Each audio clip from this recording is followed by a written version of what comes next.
जय हिंद। तो साथियों, आज हम आपका दिल्ली पुलिस का प्रैक्टिस सेट फर्स्ट करने वाले हैं। तो दोस्तों, आप इस प्रैक्टिस सेट को पूरा लगाएंगे। अपना एक क्वेश्चन, जैसे क्वेश्चन नंबर 1 है, आप उसका उत्तर देंगे और हमारे जो मैं उत्तर बताऊंगा उससे मिलान करेंगे। पूरे 100 के 100 क्वेश्चन लगाने हैं, एक भी क्वेश्चन आपको स्किप नहीं करना है। और देखेंगे आपकी तैयारी कैसी चल रही है। जो भी नया है, हमारे चैनल स्टडी विद गौरव गोस्वामी को सब्सक्राइब कर ले और वीडियो को जो है ज्यादा से ज्यादा शेयर करें, जिससे कि आने वाली वीडियो का नोटिफिकेशन आपको सबसे पहले मिल सके। तो चलिए दोस्तों, शुरू करते हैं। आपका पहला क्वेश्चन है, द ब्लू अम्ब्रेला पुस्तक किसने लिखी? A option Arvind Adiga, B option Ruskin Bond, C option R K Narayan और डी ऑप्शन था झुम्पा लाहिरी।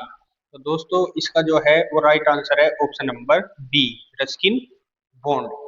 तो दोस्तों, रस्किन बॉन्ड जी की जैसे आपको पता है और भी पुस्तक हैं, जिसमें द ब्लू अम्ब्रेला होगी एक, तो एक है इनकी एक फाइट ऑफ पिजन्स और एक है अवर ट्रीट स्ट्रीट गो इन तेहरा।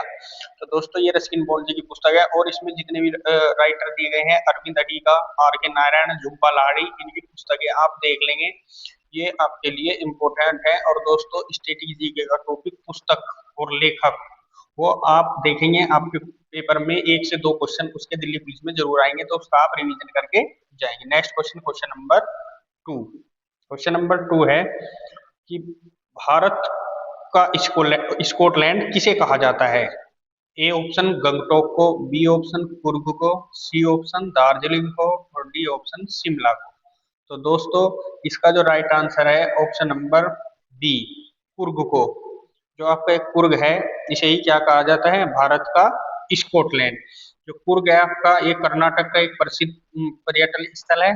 पश्चिम घाट पर पहाड़ियों और चोटियों का प्रदर्शन नागरहोल राष्ट्रीय उद्यान के लिए विख्यात है। कुर्ग नागरहोल राष्ट्रीय उद्यान है इसमें, कर्नाटक में, और इसे ही भारत का स्कॉटलैंड कहा जाता है।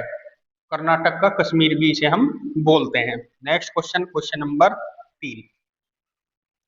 क्वेश्चन नंबर 3 में है, टिड्डे के कान उसके डैश पर स्थित होते हैं? एंटीने पर, पंखों पर, पैरों पर या पेट पर?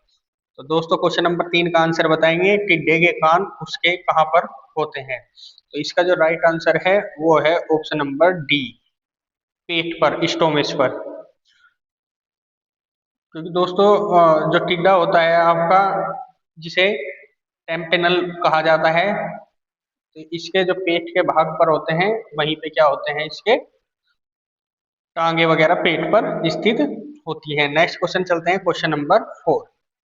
क्वेश्चन नंबर 4 में है आपका कि मैंगलोर की संधि पर ब्रिटिश ईस्ट इंडिया कंपनी और किसके बीच हस्ताक्षर हुए थे? ए ऑप्शन नवाब जो था अरकोट का नवाब, बी ऑप्शन टीपू सुल्तान, सी हैदराबाद के निजाम और डी बाजीराव द्वितीय। तो दोस्तों, क्वेश्चन नंबर 4 का राइट आंसर है आपका टीपू सुल्तान।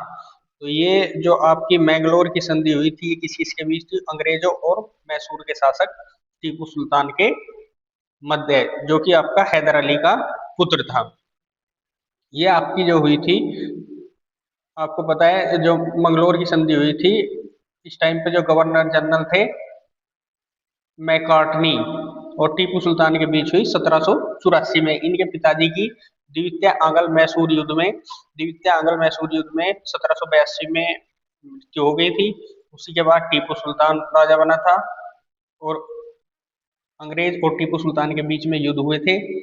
युद्ध के बाद में जो युद्ध समाप्त हुआ था, द्वितीय आंग्ल मैसूर युद्ध, वो मंगलोर की संधि के तहत समाप्त हुआ था। तो दोस्तों, ये चीजें आप याद रखेंगे। नेक्स्ट क्वेश्चन नंबर 5 का आंसर बताएंगे। खिचड़ी, उत्तरायण और लोहड़ी खालिस्तान त्योहार के विभिन्न नाम हैं। ये किस त्योहार के नाम हैं? A option Holi, B option Ganesh Chaturthi, C option Dussehra और डी ऑप्शन है मकर संक्रांति। दोस्तों, 5 का आपका राइट आंसर जो है वो है Makar Sankranti, option number D. खिचड़ी, उत्तरायण और लोहड़ी किसके नाम है? मकर संक्रांति के। ये हिंदुओं का एक पर्व है। वे पौष माह में जब सूर्य मकर राशि में प्रवेश करता है तब मनाया जाता है। भारत में इसके विभिन्न जो ये नाम है। Next question number 6। भारत के पहले चंद्र अन्वेषण को कहा गया था? भारत के पहले चंद्र अन्वेषण को क्या कहा गया था? ए ऑप्शन सूर्यान Surya first, b Chandrayaan first, c Bhaskar first और डी चंद्रगुप्त फर्स्ट। तो दोस्तों छठे का राइट आंसर है option number b Chandrayaan first. जब भारत पहली बार चंद्रमा पर गया था उसे क्या कहा गया था? चंद्रयान फर्स्ट। और चंद्रयान सेकंड, चंद्रयान थर्ड ये आपके क्या है हो चुके हैं ये भी। जो चंद्रयान फर्स्ट था आपका 22 अक्टूबर 2008 को PSLV C11 द्वारा लॉन्च किया गया था। 8 नवंबर 2008 को एक चंद्रमा की कक्षा में इसने प्रवेश किया था। उसके बाद चंद्रयान सेकंड, थर्ड और चंद्रयान 4 वगैरह इनका भी चला हुआ है। नेक्स्ट देखते हैं क्वेश्चन नंबर 7। 7 का आंसर बताएंगे आप लोग। बैंकिंग के संदर्भ में ADF का पूर्ण रूप? ADF actual data flow, b option all day finance, c option automated data flow और D option automated digital flow. तो दोस्तों जो 7 का है आपका राइट आंसर है option number c automated data flow. Banking के रूप में क्या करते हैं? Automated data flow. आरबीआई जो है आपका उसके द्वारा प्रस्तुत डाटा पर निर्भर होता है। और आपको रिजर्व बैंक ऑफ इंडिया ने ADF परियोजना शुरू की है। किसने शुरू की है? रिजर्व बैंक ऑफ इंडिया ने ADF परियोजना। क्वेश्चन नंबर 8 का बताएंगे। तो दोस्तों आपको क्या करना है, जैसे हम इस प्रैक्टिस सेट को लगा रहे हैं, मैं क्वेश्चन बोल रहा हूँ, आपको जैसे 4 ऑप्शन है तो आप करेंगे जो आपका सही उत्तर है आप कॉपी में लिख लेंगे नंबर 1। और उसके सबसे पहले जब आप टेस्ट शुरू करेंगे 1 से 100 तक की गिनती लिख लेंगे कॉपी में। और उसके सामने आप जैसे क्वेश्चन आएगा आप अपना आंसर लिख लेंगे ए है या बी है। फिर आप मेरे आंसर से उसे चेक करेंगे कि मैंने क्या बताया और बाद में देखेंगे कि आपके 100 में से कितने सही हो रहे हैं। तो दोस्तों अपनी तैयारी को देखेंगे, अगर आपके 50-60 भी इस प्रैक्टिस सेट में सही हो रहे हैं तो आप निश्चित ही दिल्ली पुलिस में सफलता पा सकते हैं। बस आपको थोड़ी सी मेहनत और गाइडेंस की जरूरत है जो हम आपके लिए करेंगे। नेक्स्ट चलते हैं क्वेश्चन नंबर 8। मानव शरीर में उस एंजाइम का नाम बताएं जो कार्बोहाइड्रेट को तोड़ने में मदद करता है। ए option protease, b option lipase, c option peptase और डी ऑप्शन एमाइलेज। तो दोस्तों 8 का जो आपका राइट आंसर है वो है ऑप्शन नंबर डी एमाइलेज। 8 का राइट आंसर है एमाइलेज। भोजन का पाचन जो है मानव मुख से शुरू होता है और यह छोटी आंत पर खत्म होता है। ये बायोलॉजी का क्वेश्चन है, आपको पता है। मनुष्य की लार में टाइलिन एंजाइम पाया जाता है। लार में कौन सा एंजाइम पाया जाता है? टाइलिन। टाइलिन स्टार्च या जिसे हम मंड बोलते हैं वो माल्टोज में और माल्टोज को ग्लूकोज में परिवर्तित करता है। अग्नाशय रस एमाइलेज कार्बोहाइड्रेट को शर्करा में परिवर्तित करता है। तो एमाइलेज किसको? कार्बोहाइड्रेट को शर्करा। नेक्स्ट चलते हैं क्वेश्चन नंबर 9। क्वेश्चन नंबर 9 का आंसर बताएंगे आप लोग। इसमें है निम्नलिखित में से किन भारतीय शहरों को उनकी स्थिति के कारण जीरो माइल सिटी के रूप में जाना जाता है? ए option Nagpur, b option Hyderabad, c Delhi और डी अहमदाबाद। तो दोस्तों 9 का जो है आपका right answer zero mile city कहते हैं हम ऑप्शन नंबर ए नागपुर को। ऑप्शन नंबर ए नागपुर। जो आपका नागपुर है इसे क्या बोलते हैं? Zero mile city. अंग्रेज नागपुर को भारत के केंद्र बिंदु में मानते थे। जो अंग्रेज थे वो केंद्र बिंदु किसे मानते हैं? नागपुर को। देश के अन्य हिस्से की दूरी मापी थी, दूरी के हिसाब से नापते थे कि ये भारत के मिडिल में है, उत्तर से दक्षिण वाली। नेक्स्ट चलते हैं क्वेश्चन नंबर 10। इसका आंसर बताएंगे आप। सम्राट अकबर के दरबार में टोडरमल थे। दोस्तों ये मैंने आपको ऑफलाइन क्लास में पढ़ाया हुआ है क्वेश्चन। ए शिक्षा मंत्री, बी संस्कृत मंत्री, सी स्टाफ मंत्री और डी वित्त मंत्री या फाइनेंस मिनिस्टर। तो 10 का आंसर बताएंगे आप। दोस्तों टोडरमल क्या थे? आपके finance minister. Option number D वित्त मंत्री। टोडरमल क्या थे? आपके वित्त मंत्री थे, जिसे हम भू राजस्व मंत्री, भू राजस्व के क्षेत्र में सुधार के लिए टोडरमल का नाम प्रसिद्ध है। ये अकबर के वित्त मंत्री थे और 1580 में दहसाला बंदोबस्त व्यवस्था लागू की। एक बंदोबस्त व्यवस्था थी दहसाला, ये किसने लागू की थी? टोडरमल ने। तो ये चीजें आप याद रखेंगे। नेक्स्ट चलते हैं क्वेश्चन नंबर 10। क्वेश्चन नंबर 10 और क्वेश्चन नंबर 10 में आप लोग बताएंगे 10 हो गया ना, 11 11 में है, किस भारतीय ने परिधान डिजाइन के लिए वर्ष 1982 में अकेडमी पुरस्कार जीता था? ए option Ritu Beri, B option Neeta Lulla, C option Bhanu Athaiya और डी है रितु कुमार। 11 का राइट आंसर है दोस्तों आपका option number C, Bhanu Athaiya. Bhanu Athaiya जो 1982 में देश का पहला ऑस्कर ऑस्कर अवार्ड दिलाने वाली कॉस्ट्यूम डिजाइनर थी ये, भानु अथैया जी। गांधी फिल्म के लिए इन्हें ये पुरस्कार दिया गया था। कौन सी फिल्म में इन्होंने डिजाइन किया था? गांधी फिल्म में भानु अथैया ने 1982। नेक्स्ट चलते हैं 12 क्वेश्चन को बताएंगे। भीमराव अंबेडकर स्वतंत्र भारत के पहले मंत्री थे, पहले श्रम मंत्री थे। बी ऑप्शन फाइनेंस वित्त मंत्री, सी ऑप्शन लॉ कानून मंत्री या डी ऑप्शन डिफेंस रक्षा मंत्री। तो दोस्तों 12 का ऑप्शन है भीमराव अंबेडकर जी आपके क्या थे? ऑप्शन नंबर सी कानून मंत्री। ऑप्शन नंबर सी क्या है आपका? कानून मंत्री। कानून मंत्री के बारे में साका और जौहर पर भीमराव अंबेडकर जी का जो जन्म हुआ था 14 अप्रैल 1891 ईस्वी को। जन्म कब हुआ था? 14 अप्रैल 1891 को। और 6 दिसंबर 1956 को इनकी जो था देहांत हो गया था। ये भारत के प्रसिद्ध अर्थशास्त्री, राजनीतिज्ञ, विधिवेता एवं समाज सुधारक थे। प्रथम कानून मंत्री भी बने स्वतंत्र भारत के। 1990 में इन्हें सर्वोच्च नागरिक सम्मान भारत रत्न से भी सम्मानित किया गया था। नेक्स्ट चलते हैं क्वेश्चन नंबर 13। क्वेश्चन नंबर 13 का बताएंगे आप लोग।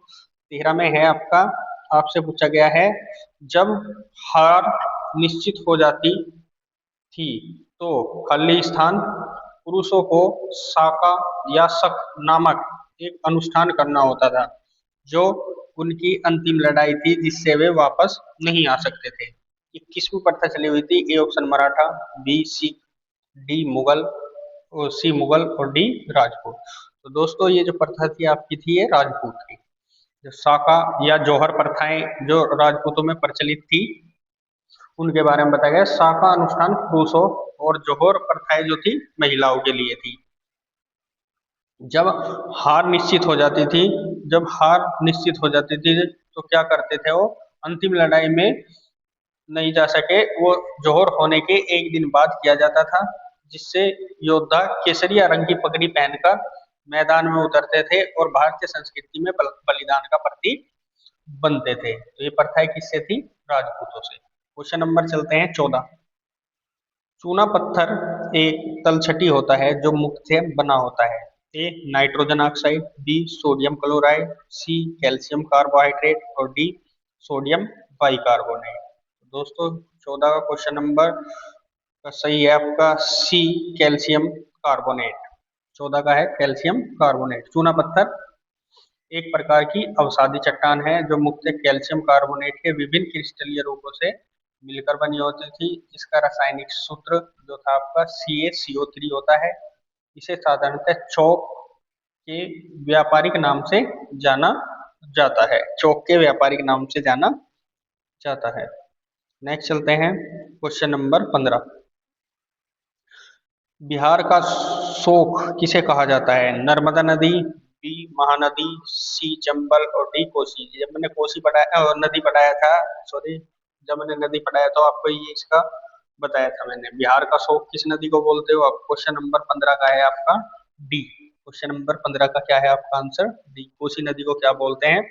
बिहार का शोक बोलते हैं, क्योंकि यह नदी अपना मार्ग अनिश्चित रूप से बदलती है, जिससे प्रत्येक वर्ष बिहार में बाढ़ वगैरह आती रहती है, इसलिए बिहार का शोक बोलते हैं कोसी नदी को। क्वेश्चन नंबर 16 देख लेते हैं। 16 में है, एक बैटरी खाली स्थान ऊर्जा को विद्युत ऊर्जा में परिवर्तित करती है। बैटरी किस ऊर्जा से विद्युत ऊर्जा में परिवर्तित होती है? ए टेम्परेचर ताप, बी मैकेनिकल यांत्रिक, सी केमिकल रासायनिक और डी लाइट प्रकाश। तो दोस्तों 16 का जो आपका राइट आंसर है वो है ऑप्शन नंबर सी रासायनिक या केमिकल रिएक्शन जो होती है आपकी केमिकल ऊर्जा को रासायनिक ऊर्जा को विद्युत ऊर्जा में। जो आपका सिस्टम की कार्य करने की जो क्षमता है उसे क्या कहते हैं?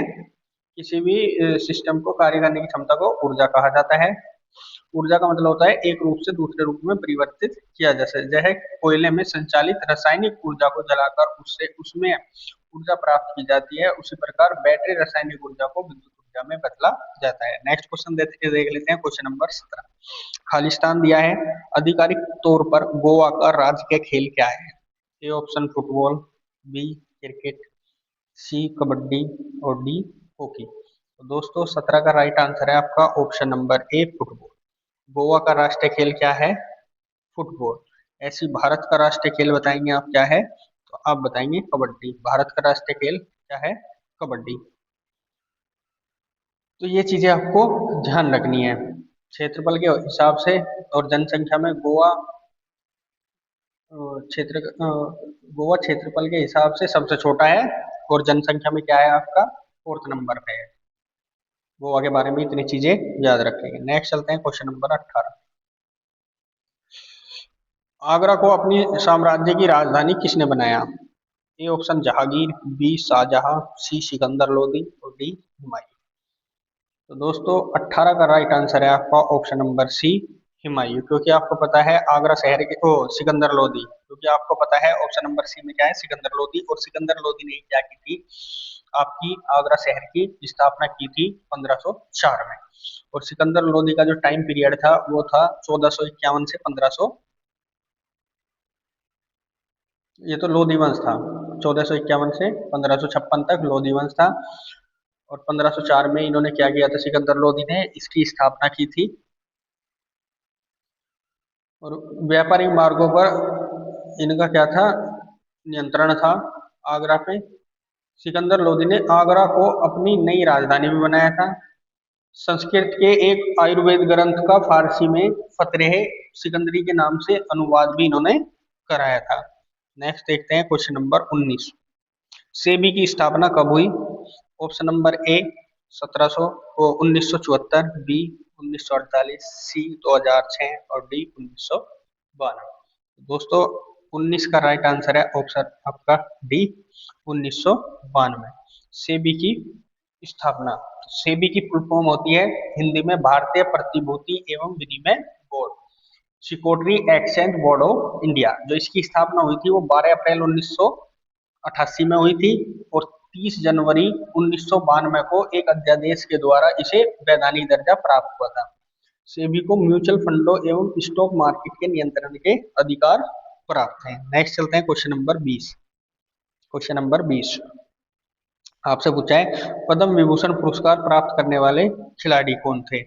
ए मिशेल फरेरा, बी पंकज आडवाणी, सी विश्वनाथ आनंद और डी सचिन तेंदुलकर। तो दोस्तों 20 का राइट आंसर है आपका ऑप्शन नंबर सी विश्वनाथ आनंद, जो आपके शतरंज के खिलाड़ी थे। इन्होंने क्या किया था?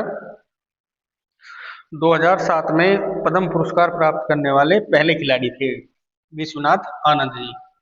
सन 1988 में विश्वनाथ आनंद के पहले ग्रैंड मास्टर बने। पहले ग्रैंड मास्टर कौन थे? जो शतरंज के खिलाड़ी होते हैं उनको बोलते हैं ग्रैंड मास्टर। वे राजीव गांधी खेल रत्न पुरस्कार प्राप्त करने वाले प्रथम व्यक्ति थे। इन्हें कौन सा पुरस्कार मिला था? राजीव गांधी खेल रत्न पुरस्कार। और इसमें आप देखेंगे जो आपके ग्रैंड मास्टर हैं नए, उन्हें भी आप देख लेंगे, वो आपसे इम्पोर्टेंट है। Question number 21। शासकों ने खजुराहो में अपनी धार्मिक राजधानी स्थापित की? कौन से शासकों ने खजुराहो में अपनी राजधानी स्थापित की? Option number A Chola, B Chandel, C Maurya और डी गुप्त। दोस्तों 21 का राइट आंसर है आपका ऑप्शन नंबर बी चंदेल। जो चंदेल वंश के शासक थे उन्होंने खजुराहो में अपनी धार्मिक राजधानी स्थापित की थी। ये बुंदेलखंड वाला जो क्षेत्र है, जैजा भुगती जिसे बोलते थे हम इतिहास में, चंदेलों का उदय इसी क्षेत्र से माना जाता है। और इनकी राजधानी कलिंजर महोबा थी। शुरू में इनकी राजधानी क्या थी? कलिंजर महोबा के आसपास। और राजा धंग, एक राजा धंग थे, उन्होंने ही राजधानी स्थानांतरित करके जो थी आपकी कलिंजर से खजुराहो की थी, राजा धंग ने। चंदेल वंश के राजा थे राजा धंग। नेक्स्ट चलते हैं, क्वेश्चन नंबर 22। तो दोस्तों अब तक हमने 22 कर लिए हैं और 21 क्वेश्चन कर लिए हैं। तो दोस्तों ये बहुत ही अच्छे क्वेश्चन है, आपको ये बिल्कुल डायरेक्ट एग्जाम में देखने को क्वेश्चन मिलेंगे। ये क्या है, आपका एक्सपेक्टेड पेपर है, ऐसे ही क्वेश्चन आपको एग्जाम में देखने को मिलेंगे। क्वेश्चन नंबर 22, अलीगढ़ आंदोलन किसके द्वारा शुरू किया गया था? ए मौलाना मंजूर एहसान, बी डॉक्टर मगफूर अहमद एजाजी, सी मोहम्मद अली जिन्ना और डी सैयद अहमद खान। तो दोस्तों 22 का राइट आंसर है आपका डी सैयद अहमद खान जो थे आपके, इन्होंने ही आपका अलीगढ़ आंदोलन की शुरुआत जो थी, जो अलीगढ़ आपका उत्तर प्रदेश में पड़ता है और इसी के ही संस्थापक थे सर सैयद अहमद खान ने 1875 में अलीगढ़ में एंग्लो मुस्लिम कॉलेज, जिसे मोमडन एंग्लो ओरिएंटल कॉलेज भी कहा जाता है, की स्थापना की। इसे भी आप याद रखेंगे। नेक्स्ट चलते हैं 23, चुंबकीय क्षेत्र की माप की इकाई क्या है? ए option tesla, B ampere, C ohm और डी कोबाल्ट। तो दोस्तों इसका राइट आंसर है आपका ऑप्शन नंबर डी कोबाल्ट। तो चुंबकीय क्षेत्र की इकाई है वो क्या है? कोबाल्ट।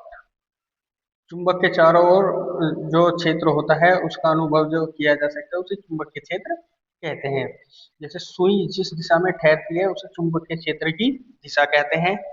यह दो राशि होती है, सदिश राशि और अदिश राशि। ये मैंने आपको ऑफलाइन क्लास में फिजिक्स पढ़ाया था, वहां पढ़ाया हुआ है। सदिश राशि है ये और इसका मात्रक वेबर होता है। चुंबकीय क्षेत्र का मात्रक वेबर प्रति वर्ग मीटर या फिर टेस्ला टी से इसे डिनोट करते हैं। नेक्स्ट चलते हैं क्वेश्चन नंबर 24।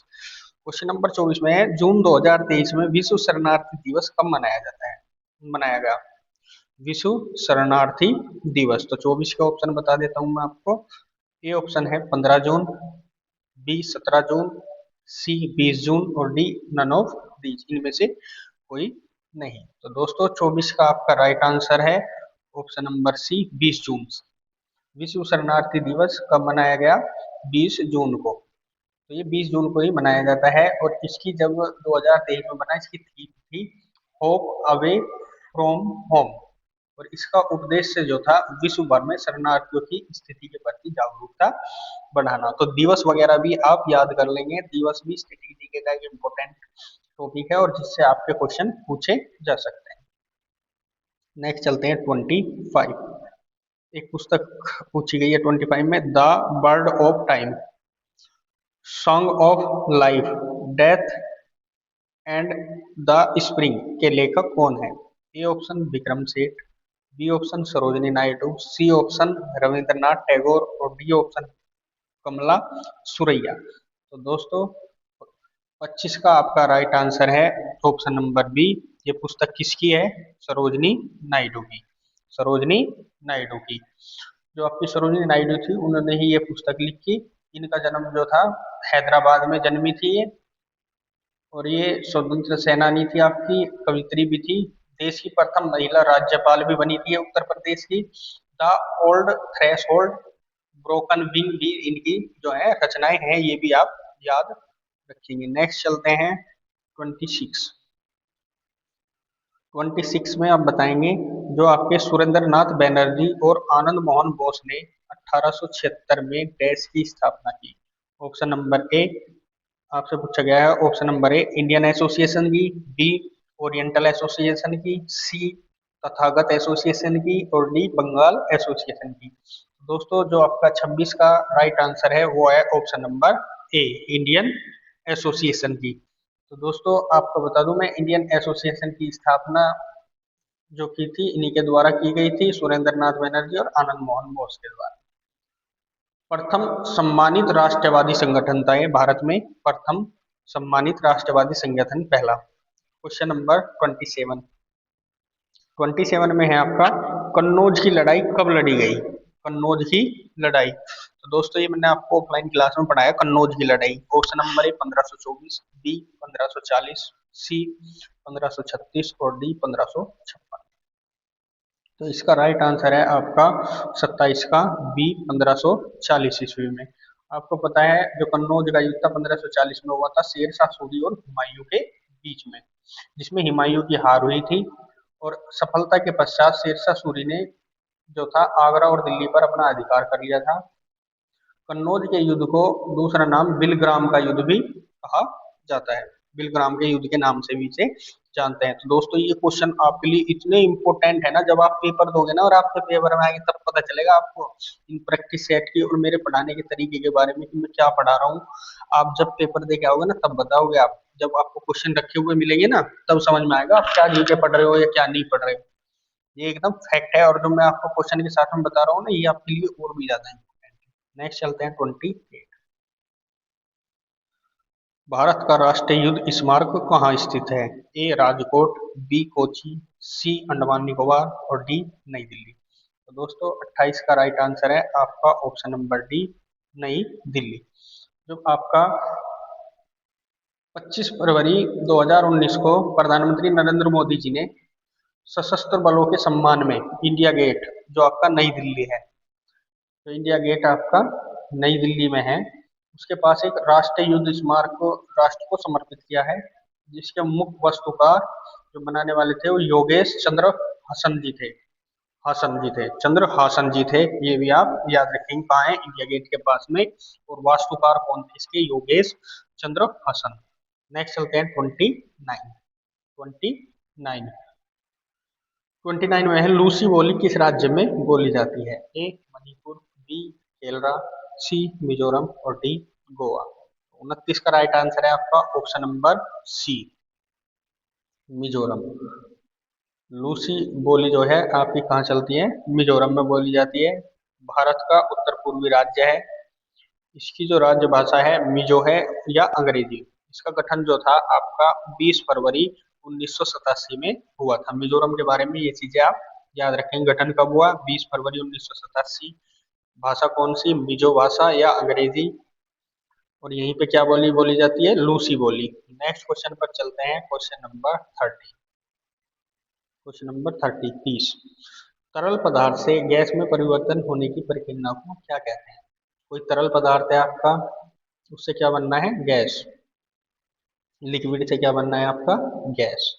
तो इसे बोलते हैं ए वाष्पीकरण, बी निस्तारण, सी अवक्षेपण और डी घनीकरण।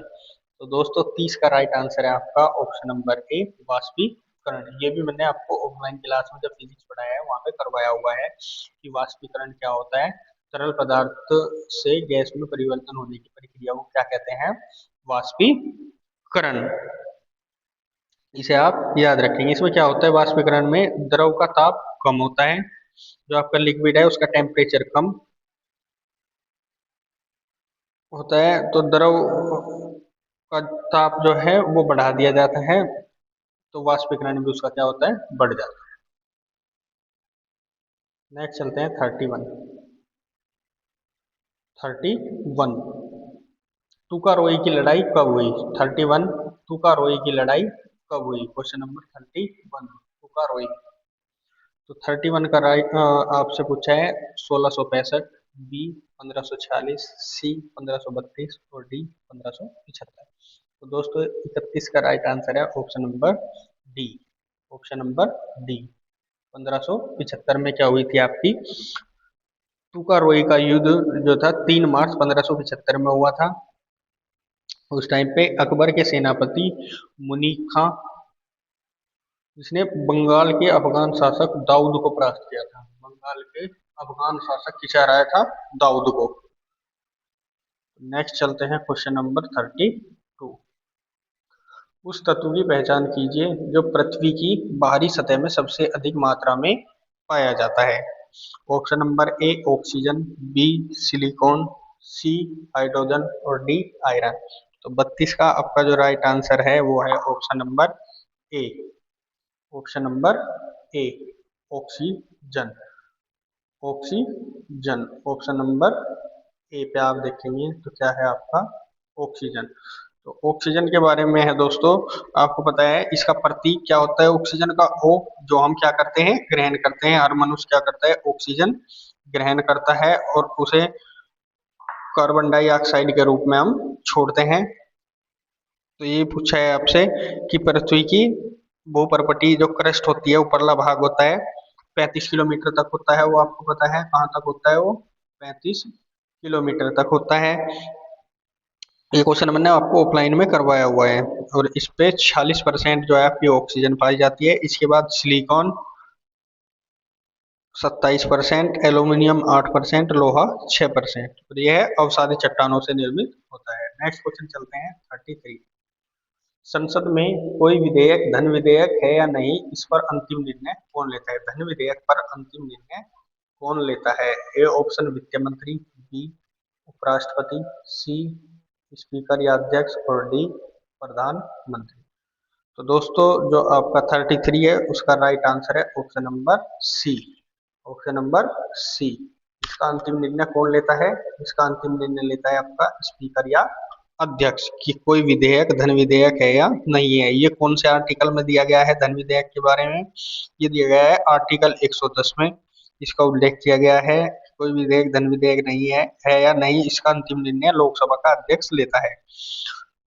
अध्यक्ष द्वारा जो है आपके धन विधेयक को प्रमाणित विधेयक की प्रकृति के प्रश्न पर न्यायालय में या किसी सदन में राष्ट्रपति द्वारा विचार नहीं किया जाएगा। नेक्स्ट क्वेश्चन चलते हैं 34। 34 देखेंगे।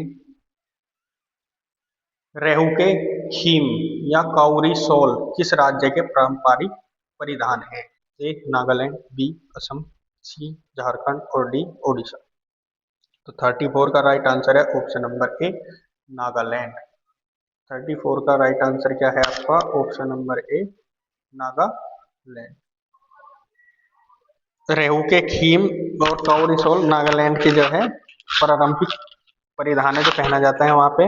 उत्तर पूर्वी राज्य है भारत का, राजधानी इसकी कोहिमा है और मुख्यमंत्री नेफ्यू रियो है। और दोस्तों करंट से भी अपडेट आप इन्हें कर लेंगे, मुख्यमंत्री राज्यपाल वगैरह भी आपसे पूछे जा सकते हैं। नेक्स्ट क्वेश्चन चलते हैं 35। क्वेश्चन नंबर 35 इसका बताएंगे आप 35 का।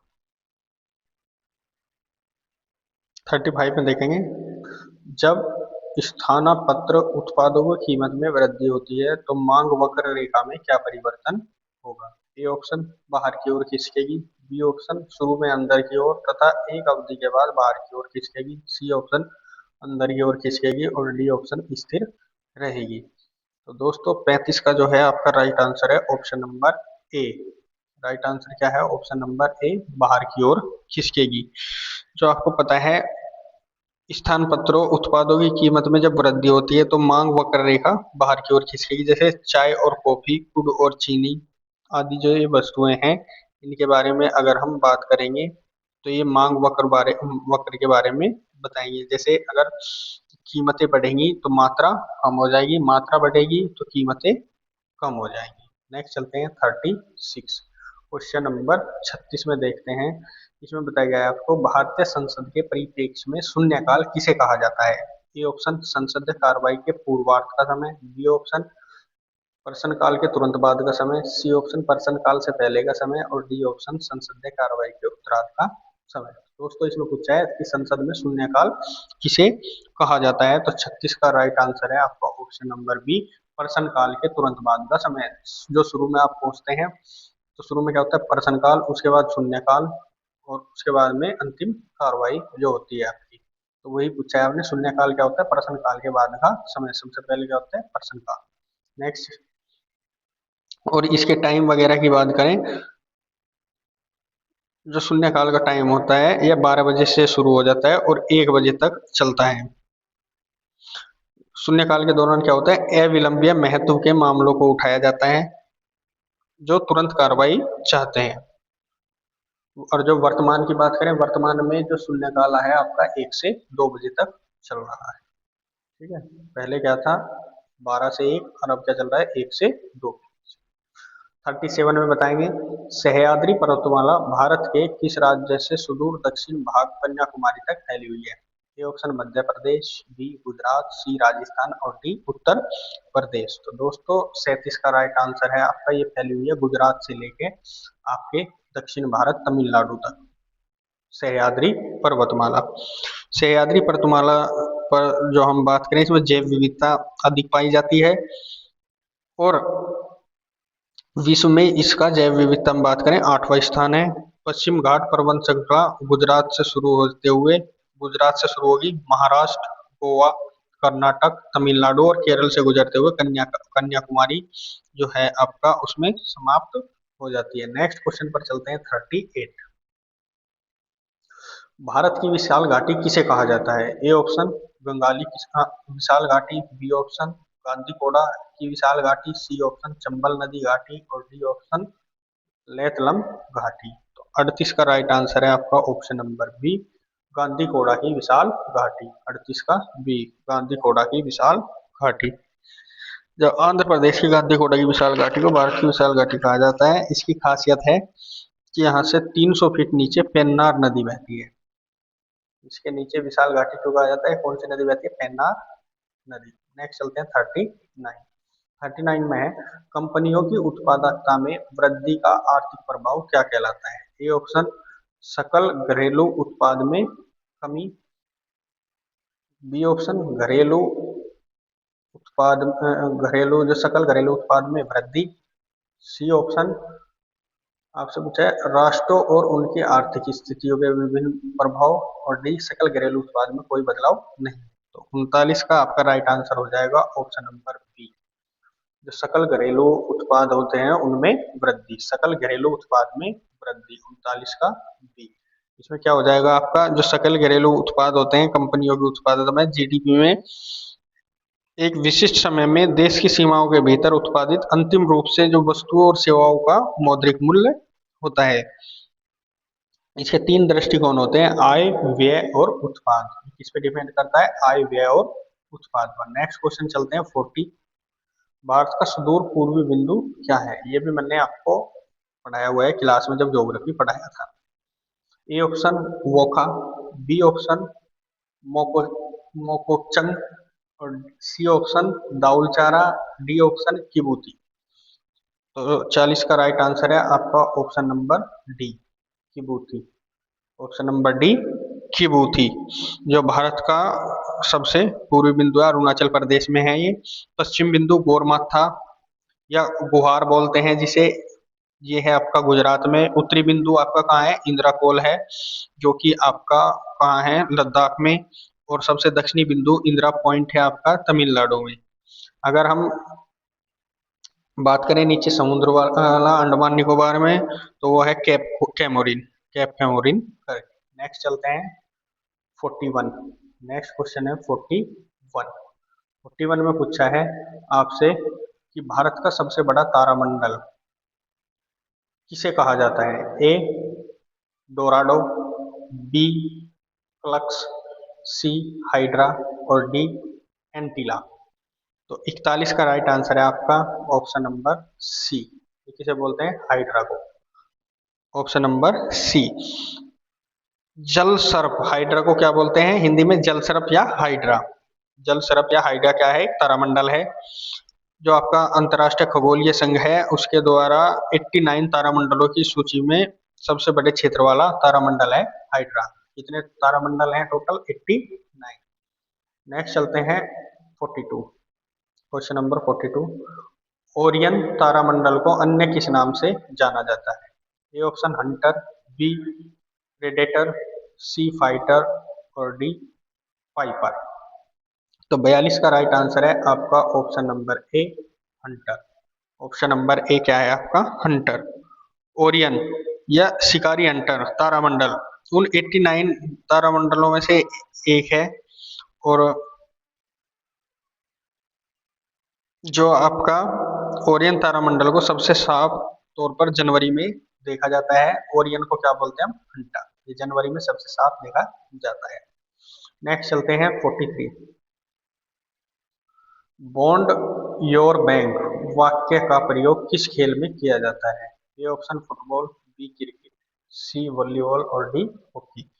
43 का राइट आंसर है option number B, cricket. Bond your bank वाक्य का प्रयोग किस में होता है? क्रिकेट में।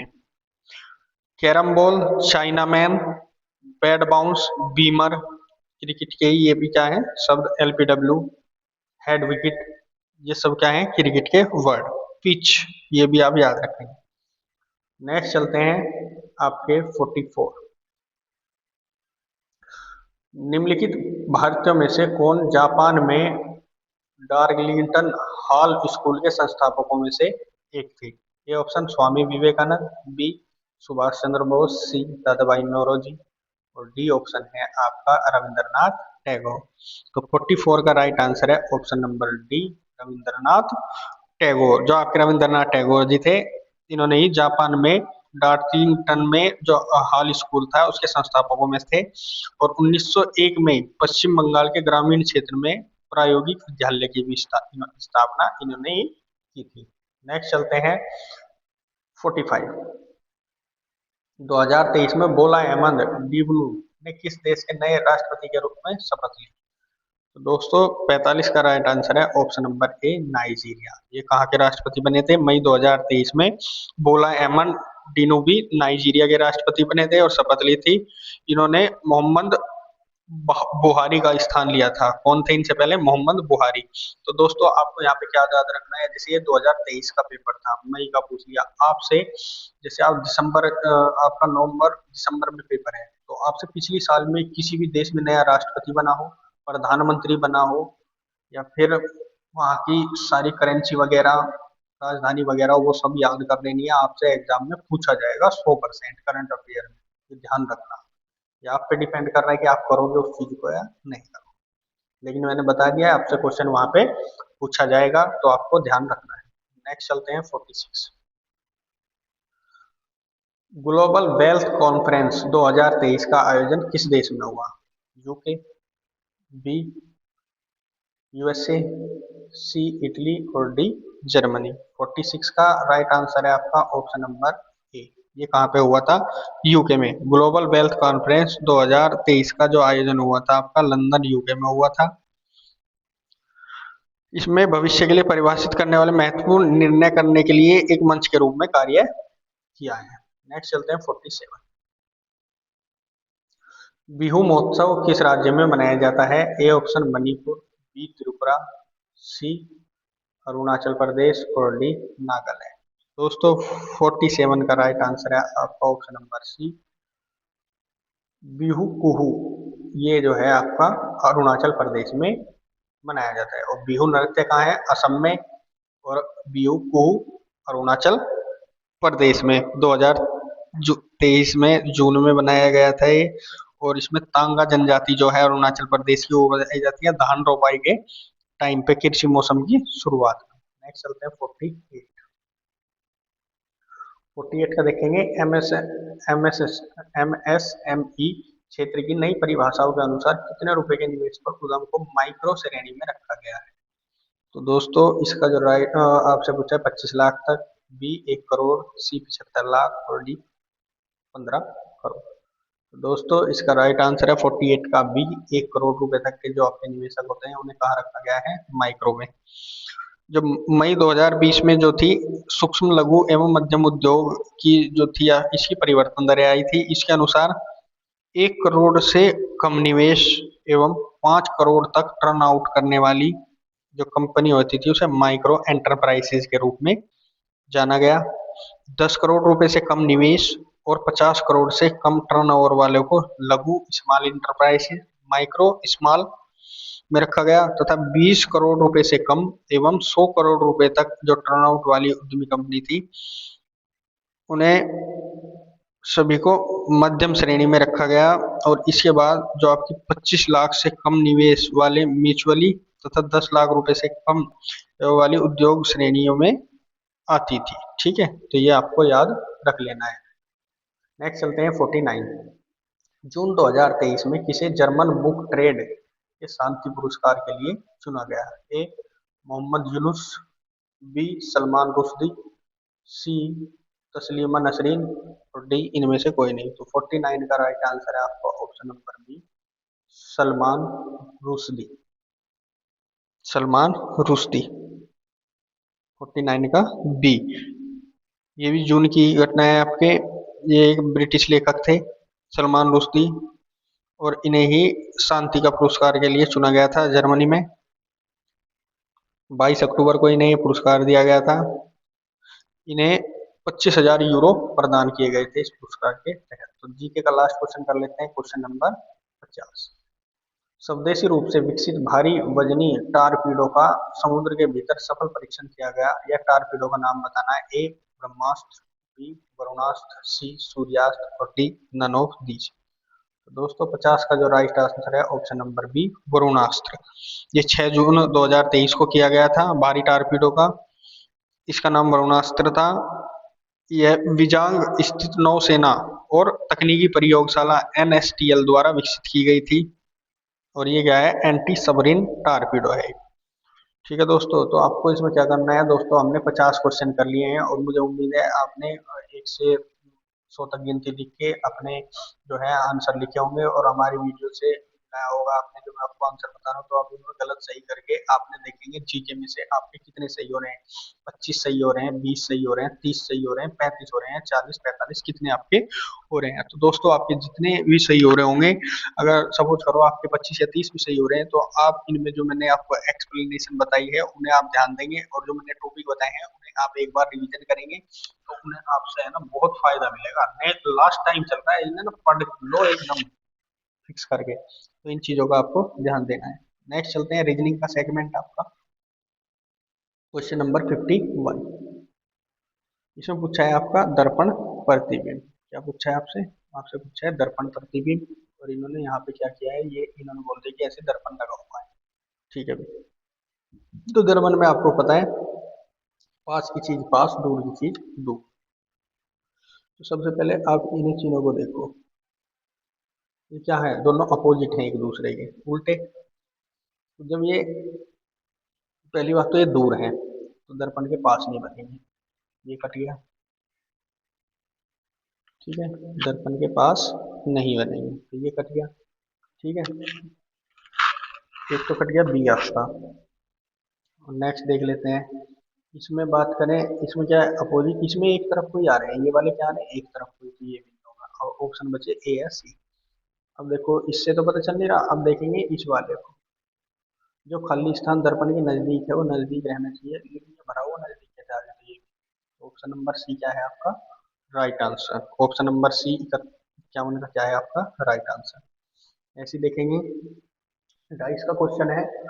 डाइस के क्वेश्चन में पूछा है जो आपका होता है स्टार, क्या है ये स्टार, इसके बारे में पूछा है, इस स्टार के विपरीत बताना है। तो दोस्तों हमने क्या किया, हमने ये और ये वाला पासा देखा, तो इसमें क्या चीज कॉमन है, आपने देखा इसमें ये कॉमन है, हैज कॉमन है, तो हैज से चलेंगे, हैज से आए स्टार और यहाँ से हैज से आए ये आ गया आपका एंड। तो आपका उत्तर क्या हो जाएगा, 52 का उत्तर क्या होगा, जब एक कॉमन है तो क्या चलते हैं क्लॉकवाइज, क्या चलते हैं क्लॉकवाइज। तो ऑप्शन नंबर ए क्या हो गया आपका राइट 52 का। ऐसे ही करेंगे आप पेपर में भी, नहीं आपको ज्यादा ऑप्शन वगैरह इनमें ध्यान नहीं देना, जितना जल्दी कर सकते हैं उतना ही फायदा है। तो 52 का क्या हो गया ठीक। नेक्स्ट चलते हैं 53, ये सीरीज दी इसने 53 में सीरीज दी A G L Khalistan S U V. तो ए कितने पे आता है आपका 53 का, देखेंगे ए 1 पर, ए कितने पर 1 पर, जी 7 पर, एल 12, यहाँ खालिस्तान एस 19, यू 21, वी 22। देखेंगे 1 से 7 प्लस 6, 1 से 7 पे आने के लिए क्या कर रहे हैं आप लोग प्लस 6, 7 से 12 प्लस 5, प्लस 5, 12 से यहाँ आएंगे तो प्लस 4, 12 से इससे यहाँ आएंगे तो प्लस 3, ये सीरीज बन गई। तो 12 में 4 जोड़ेंगे क्या आएगा 16, 16 पे क्या होता है आपका पी, 16 पे क्या होता है पी, आपका ऑप्शन नंबर ए आ जाएगा। ऐसी सीरीज इसमें चली हुई है। 53 का क्या आ गया आपका ए, 53 का आंसर आ गया आपका ए। तो आप इन चीजों को ध्यान में रखिए। नेक्स्ट चलते हैं 54, 54, ये आपका कथन निष्कर्ष का क्वेश्चन आ गया। आप इसे 150 से कर सकते हैं। आप देखेंगे कथन, सभी गिलहरी छिपकलियां हैं, सभी के लिए आप क्या लिखते हैं 100, इधर हमेशा 50 होता है। सभी छिपकलियां कलम से, सभी के लिए 100। देखो छिपकलियां क्या है कॉमन है और कॉमन पे सीधी काम कर रही है, ऊपर से नीचे जा सकते हैं नीचे से ऊपर। निष्कर्ष 1 पर आएंगे, कुछ गिलहरियां कलहंस नहीं है। तो दोस्तों जब कथन आपके पॉजिटिव हो और ये निगेटिव हो तो हमेशा ये निष्कर्ष क्या होगा, गलत, क्योंकि पॉजिटिव से कभी भी निगेटिव निष्कर्ष नहीं निकल सकता। नेक्स्ट दूसरा देखेंगे, कुछ छिपकलियां गिलहरियां हैं। जब सिद्धि काम कर रही है और वर्ड भी क्या है, सब सेम ही है वर्ड ऊपर नीचे वाले, तो कुछ वाले हमेशा सही होते हैं, कुछ वाले क्या होते हैं हमेशा सही। वर्ड देख लेंगे, कुछ वाले क्या होंगे हमेशा सही। तो 2 और 3 सही है, और इसमें ऑप्शन देखेंगे 2 और 3 कौन से ऑप्शन में, ऑप्शन नंबर ए में। तो इसका 54 का राइट आंसर क्या होगा, ऑप्शन नंबर ए। नेक्स्ट देख लेंगे क्वेश्चन नंबर 55, 55। 55 में आपको ये दिया गया है, चिन्ह बदल के आपसे पूछा गया है। दोस्तों इन क्वेश्चनों को क्या करेंगे, ज्यादातर ये आप देखेंगे इनका लास्ट से ज्यादातर उत्तर मिल जाता है। तो हम लास्ट वाला चेक करेंगे। सबसे पहले हम चेक करते हैं, हम सपोज करते हैं कि डी उत्तर है। क्या है उत्तर, डी है। हमने सपोज कर लिया उत्तर है आपका डी। तो डी देखेंगे, डी निकालेंगे तो कैसे निकलेगा, आपको क्या करना है, प्लस और डिवाइड चेंज करने हैं। तो यहाँ भाग की जगह क्या आ जाएगा, प्लस, प्लस की जगह क्या आ जाएगा, तो आप क्या करेंगे, सबसे पहले आपने करा डिवाइड, तो 18 को 3 से डिवाइड करेंगे तो यहाँ आ जाएगा आपका 6। क्या आ गया, 6। 6 की 2 से गुना करेंगे तो कितना आ गया, ये आपका इतना खत्म हो गया, ये आ गया आपका 12। क्या आ गया आपका 12। अब क्या करेंगे, 27 प्लस 3 माइनस 12, 27 और 3 30, 30 में से 12 चले गए, कितना बचा, 18। 30 में से 12 चले गए, क्या बचा, 18। तो आपका राइट आंसर क्या है, ऑप्शन नंबर डी। 55 का राइट आंसर है ऑप्शन नंबर डी। 56 में चलते हैं, 56 का बताएंगे। ये सीरीज दी हुई है, इसने ये एक आपको जो आव्यू वाला होता है वो चीज दी गई है। 9, 25, 49, 6, 11, 13, 9, 16 और क्वेश्चन मार्क। कैसे भी हो सकता है, आपको क्वेश्चन मार्क की जगह बताना है क्या आएगा। ऑप्शन नंबर ए है 21, बी है 20, सी है 19 और डी है 18। तो दोस्तों आप देखेंगे इसमें क्या हो रहा है क्वेश्चन नंबर 56 में। दोस्तों मैं इसका आंसर बता दूं आपको 56 का, निकालते हैं चलो। इसने क्या किया है 56 में, 56 में इसने किया है कि भाई इस 9 से ने एक मिनट, 9 और 6 में डिफरेंस कितना है, 9 और 6 में कितना डिफरेंस है, 3 का। कितना डिफरेंस है, 3 का। तो इस 3 का क्या कर दिया, वर्ग। 3 का वर्ग कितना होता है, 9। ऐसे देखेंगे, हो रहा है ऐसे ही, यहाँ तो हो जाएगा लेकिन यहाँ नहीं हो रहा है ये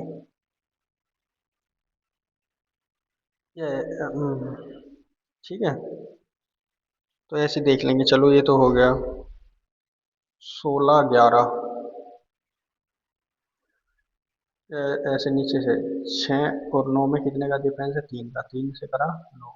16 और 11 में कितने का डिफरेंस है, 5 का। 5 का वर्ग करा 25। तो ऐसे देखेंगे आपको क्या लाना है, 7 का वर्ग 49 होता है। तो कितने का डिफरेंस आएगा, 7 का डिफरेंस। तो जब 13 में 7 का डिफरेंस लाना है तो 13 और 7 कितने होते हैं, 20। 13 और 7 कितने होते हैं, 20। तो ये आप ध्यान दें। 56 का राइट आंसर आ गया आपका ऑप्शन नंबर बी। नेक्स्ट चलते हैं क्वेश्चन नंबर 57। जिस प्रकार इंसुलिन का संबंध हार्मोन से है उसी प्रकार पेप्सिन का संबंध किससे है, ए विटामिन, बी पाचन, सी एंजाइम और डी पेट। तो दोस्तों 57 का राइट आंसर है आपको option number C, enzyme. Option number C क्या है आपका, एंजाइम। जो आपका एंजाइम होता है, तो इंसुलिन क्या है, एक प्रकार का हार्मोन्स है, और पेप्सिन क्या है आपका, एक प्रकार का एंजाइम है। नेक्स्ट चलते हैं 58। 58 में बताएंगे आप, 4 अक्षर समूह दिए हैं, 3 एक तरह से हैं और एक इनमें क्या है, डिफरेंस है। तो वो आप बताएंगे कि क्या है। तो 58 में देखेंगे, पी से you, P 16, you 21 plus 5, you से वाई प्लस 4, वाई से बी प्लस 3 और प्लस 2। 5, 4, 3, 2, 5, 4, 3, 2। ये इसमें भी लग रहा है, इसमें भी लग रहा है। सी देखेंगे, 5, 4 3 2, तो इसमें भी लग रहा है। आपका राइट आंसर को क्या हो गया? Option number D. देखेंगे, टी से वाई +5 हो गया, वाई से बी +3 हो रहा है, वाई से बी क्या हो रहा है? +3। यहाँ क्या होना था? +4, इसलिए ये क्या है? डिफरेंस है, अलग है। नेक्स्ट चलते हैं, कोडिंग डिकोडिंग का क्वेश्चन है 59। देखेंगे आप, किसी कूट भाषा में सिलेक्शन को ESELDITNO लिखा जाता है, उसी कूट भाषा में NOSTALINGIA को क्या लिखा जाएगा? दोस्तों देखेंगे इसमें क्या हो रहा है, 59 में तो आप इसमें देखेंगे 59 में आपको देखने को मिलेगा सिलेक्शन। सिलेक्शन तो इसने क्या किया है, जो ऐसे आपका पहले से ये दूसरे पे आ गया, और जो दूसरे पे था वो पहले पे, तीसरा वर्ड चौथे पे और चौथा वर्ड तीसरे पे, ऐसे कर रहा है चैन। तो ये ऐसे कर लेंगे हम, यह जगह ओ पहले पे, एन दूसरे पे, ON, टी तीसरे पे, एस चौथे पे, TS। तो ये नहीं हो गया, TS सब में है। फिर क्या आ जाएगा TS के बाद में?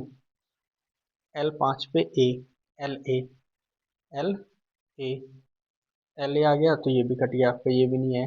LA, LA आपका ये भी नहीं है, ये भी कट गया। क्या आ गया? Option number B. Option number B. तो ये आप याद रखेंगे।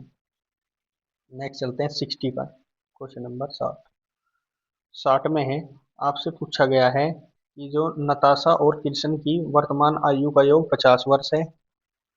10 वर्ष पूर्व की कृष्णा और नताशा की आयु का अनुपात 2:1 था। वर्तमान में कृष्णा और नताशा की आयु आपसे बतानी है। ऑप्शन नंबर ए 15, बी 30, सी 20 और डी 10 वर्ष। तो दोस्तों इसका देखेंगे, दो कैंडिडेट हैं हमारे, कौन कौन? नताशा, दो कैंडिडेट हैं हमारे, एक का नाम है नताशा और एक का नाम है, आपको देखने को मिलेगा, कृष्ण। जिनकी आयु का योग है वो क्या है? 50 वर्ष वर्तमान में। ठीक है, कितने की है? 50 साल। लेकिन 10 वर्ष पूर्व इनका जो अनुपात है वो हो जाएगा कृष्ण की आयु नताशा की आयु की 2 गुनी। कृष्ण नताशा की एक, कृष्ण की 2, लेकिन ये कब होगा? 10 वर्ष पूर्व। तो ये 10 वर्ष पहले का अनुपात दिया, तो 10 वर्ष पहले 50 से 10 कृष्णा की घटेगी और 10 नताशा की, तो 10 वर्ष पूर्व योग कितना था? 30। अनुपात कितना था? 3। 2 और 1 3 का अनुपात, तो 30 यूनिट 3 को बता रही, 1 यूनिट कितने को बताएगी? 20 को। 1 यूनिट 20 को। तो नताशा की आयु कितनी होगी? 1 यूनिट बताएगी 10 को, तो नताशा की आयु होगी 10 वर्ष और इसकी होगी 20 वर्ष। आपसे पूछा है कि वर्तमान आयु बताओ, तो 10 साल पहले जो था कृष्णा 20 साल का था, तो वर्तमान में कितना होगा? 10 और ऐड कर दो तो 30 साल। ऑप्शन नंबर बी 60 का राइट आंसर क्या है आपका? ऑप्शन नंबर बी 60 का बी। नेक्स्ट देख लेते हैं, आकृति का सवाल है, ये भी आपसे पूछा गया है आकृति का, इसमें आप देख लेंगे कौन सी आकृति आपको दिखाई देगी मोड़ने के बाद में। तो दोस्तों आप देखेंगे मोड़ने के बाद में क्या होगा, ये जो लाइन है आपकी, ये वाली, ये जब हम मोड़ेंगे ये खत्म थोड़ी ना हो जाएंगी, तो ये तो कट गया। ठीक है, और देखिए और क्या आपको डिफरेंस लग रहा है, और देखिए और क्या डिफरेंस लग रहा है। बीच में देखेंगे, बीच में कितनी लाइन है? 1 2 3, 3 लाइन है ना, 3 ही होनी चाहिए, यहाँ क्या है? 1 2, तो ये भी कट गया। ठीक है भाई, ए और डी में देखेंगे क्या डिफरेंस है, ए और डी बचा आपका। ए और डी में देखेंगे तो ये वाली लाइन गायब है ए में, ये वाली लाइन कहाँ गई? ए में, ये वाली लाइन तो है ही नहीं ए में। ये तो ए भी कट गया। ऑप्शन नंबर क्या है? डी आपका राइट है। 61 का क्या हो गया आपका? डी। नेक्स्ट क्वेश्चन पर चलते हैं 62। 62 में बताना है आपको राइट आंसर। 62 एक सीरीज दी है, इसका बताइए आप। सीरीज दी इसने, इसका बताया 120 128 144 168, खाली स्थान 240। ऑप्शन नंबर ए दिया आपको 208, बी 200, सी 202 और डी 216। तो दोस्तों देखिए सीरीज क्या है, आराम आराम से बढ़ रही है, 120, 128, 116, 168।